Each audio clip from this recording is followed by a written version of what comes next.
Welcome back to this week's ARTFX Tutorial Tuesday, in which I teach you how to make electronic music with Ableton Live. I highly recommend watching this video in 1080p so you got a clear view of what I'm doing. This week I'm going to dive a bit more into synthesis with the built-in plugins in Ableton Live. I'm going to create a saw wave synth with Live's built-in analog, explain macro knobs and automation a bit more, and I'm going to add some more movement to this synth with the external plugin Camelphat. So let's get started.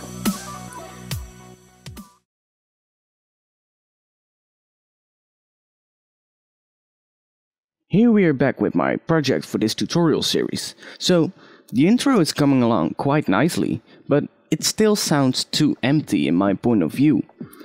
Of course, the first part is way too quiet, but we'll bring that level up later on in the series when I dive into compression. For now I want to focus on the main parts of the track first, only doing sound design and arrangement, to keep the creativity flowing. Now let's add another synth element, which will come back at various points throughout this track.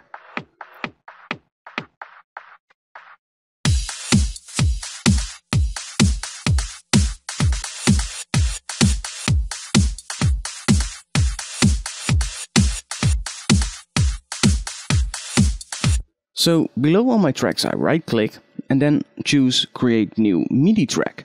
Now I've already prepared a MIDI clip with the notes I'm going to use for this synth. So I now drag this MIDI clip from my browser straight onto the new MIDI track. Now a box comes up saying import tempo and time signature data into the arrangement, on which I choose no because the MIDI clip is already at the same tempo as the project I'm working with. So these are the actual MIDI notes I prepared for this tutorial. Now if you remembered the scale we are working with, which is A minor, you'll know that I can use all the white keys, as you can see. Now I can stretch this MIDI clip out until bar 65, since I think I want it to end right there. So if I now play this, you're not going to hear anything. Why is that? Well, we still have a blank MIDI track without a device loaded into it, so let's drag an instance of Analog from Live's device browser to our blank MIDI track. So with this we are going to create a synth/bass sound which will give the intro a bit more drive to it. So first I always put the volume down so I don't hurt my ears. I work at low volumes right from the start. Because of that I don't get a clipping master output and thus my tracks will sound cleaner. I just turn the volume of my mixer up a bit so I get a nice volume. Now, if I play this you can hear how the pattern sounds like, but the sound itself is very weak. Let's change things up a little bit. I put the track on solo so I can hear only the track I'm working on. The sound is way too high in pitch, so let's turn it down a full octave by turning the octave dial to -1. It already starts to sound like a bass now. Now I turn on oscillator 2 and notice that both oscillators are set to a saw waveform. Now I like to add a little bit of detuning, which basically tunes each oscillator a little bit different. I pitch one up and one down. Because of this, your sound will start to modulate and if done right, will sound thicker.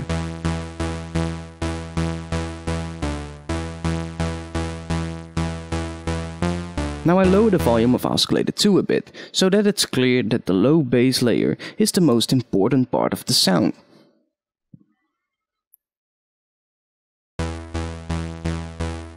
Onto the filter section. For this sound I activate both filter 1 and filter 2, since I'm going to use one filter for each oscillator. Both filters are set to a low pass setting, so now I can start setting up the filters.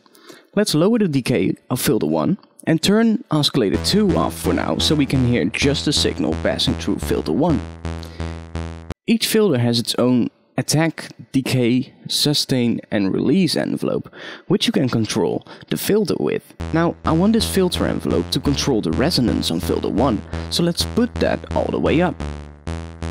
Now if I set the decay to a value that sounds good to me and then lower the filter cutoff a bit, you can hear what the envelope sounds like when the filter is moved.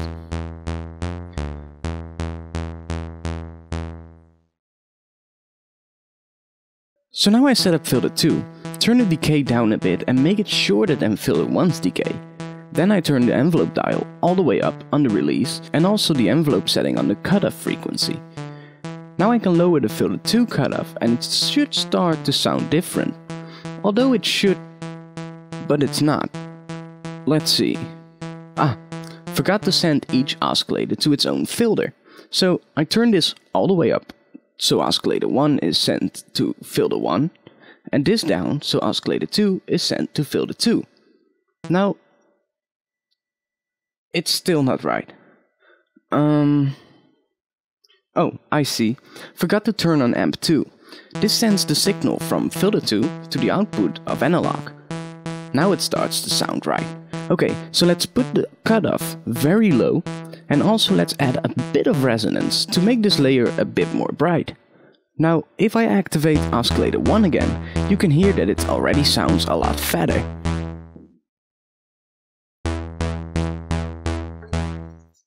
Okay, so now the amp section. I lower the decay on amp 1 a bit, so the tail of the sound gets shorter.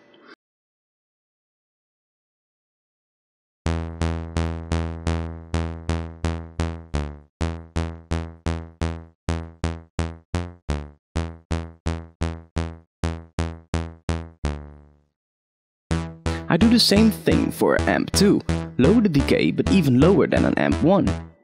Now mixed together it should sound a bit dull and simple and short, but we're going to make it more interesting with some effects later on.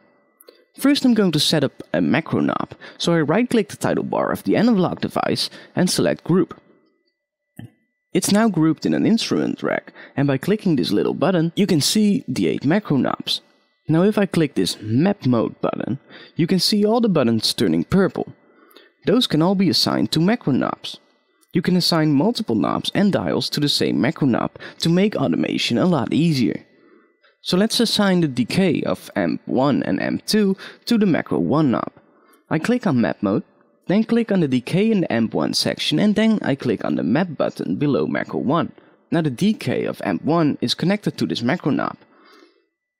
I don't want this to go any lower than around 300 to 320 milliseconds, so in this window I can change those settings for each knob I connect to my macro control. Same for the decay of amp 2. Click map below macro 1 and let's set the lowest value around 160 milliseconds. Now I click the map mode button again to go out of map mode. Okay, so if I now play this and then slowly raise macro 1, you can hear that the tail over sound starts to get longer.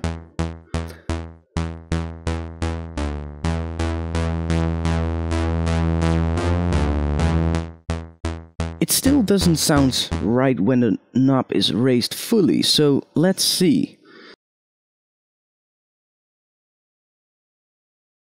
On this final output tab in analog, I can set the amount of voices to mono. So only one note can be played at a time. Now it should sound better.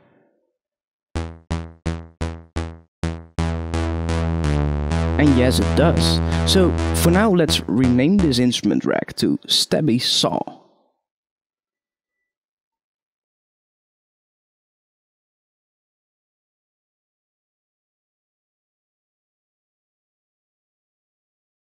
Let's add some effects. The first effect I like to add is a chorus, so I drag it from the device browser to the instrument rack. A chorus gives you a little bit more width in your sound, so I'm going to take the amount down to about 0.5 and then also going to take down the rate to about 1 Hz. I'm also going to low the dry wet to let some more of the original unaffected signal back in. So this is without the chorus.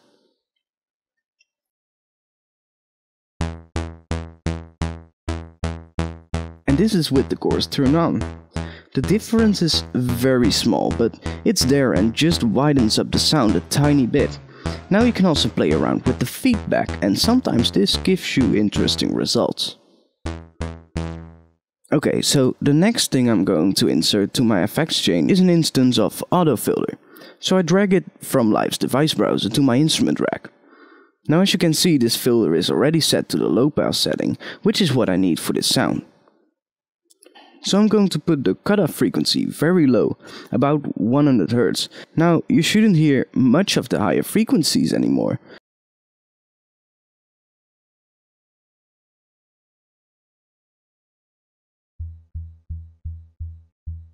So now I'm going to set up another macro knob for this cutoff frequency.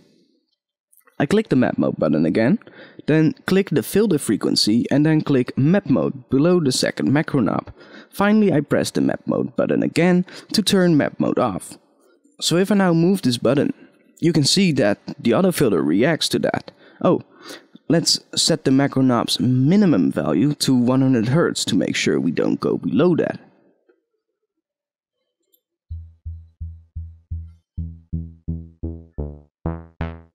Now let's rename both macro knobs by selecting them and then pressing Ctrl+R on your keyboard. I call the first one Decay Synth and the second one LP Cutoff. Now LP stands for low pass. Now I want the low pass cutoff to come up gradually and then drop back down again. So I'm going to automate the filter frequency by turning the macro knob, then selecting an area on my automation lane and then dragging the automation line up.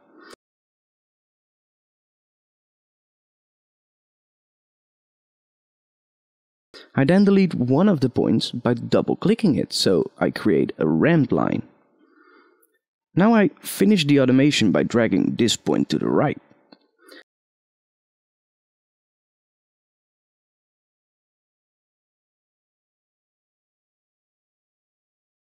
I also add 2 points by double-clicking the automation line and let them rise and fall quicker around the middle point.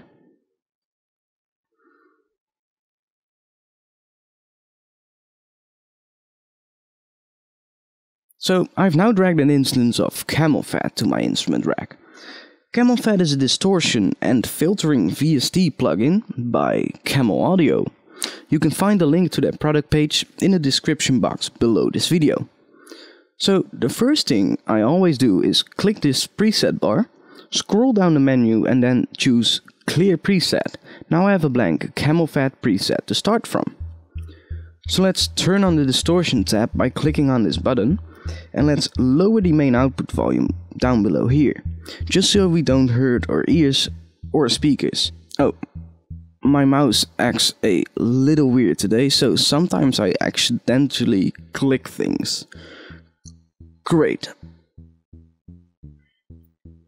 So with that in place, let's raise the mag knob in the distortion tab. This brings back a lot of the upper harmonics we took out earlier, but that's what I want for this sound.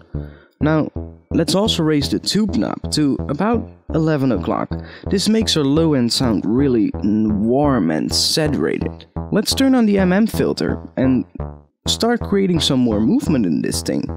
So I choose the low pass to XP high quality setting. You can just scroll through the other filter types and see which one sounds the best to you.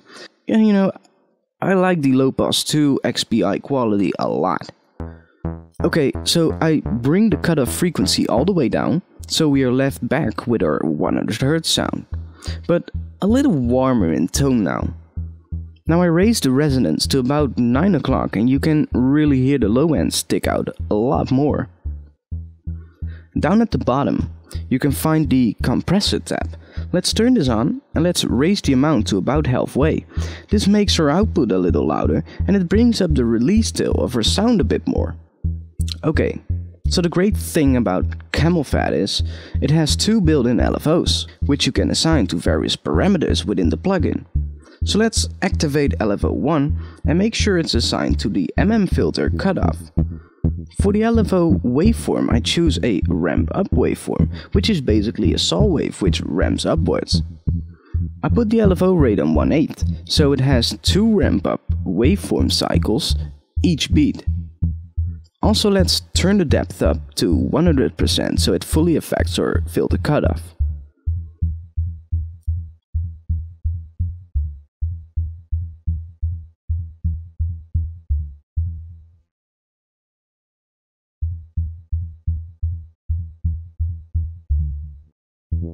Okay, so now what I want to do is take out all of the sub-frequencies from this with an EQ. So I drag an instance of EQ8 to my instrument rack. Right.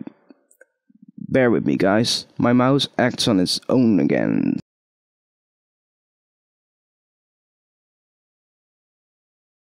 See, I click and it double clicks. Now get in the instrument rack. Finally.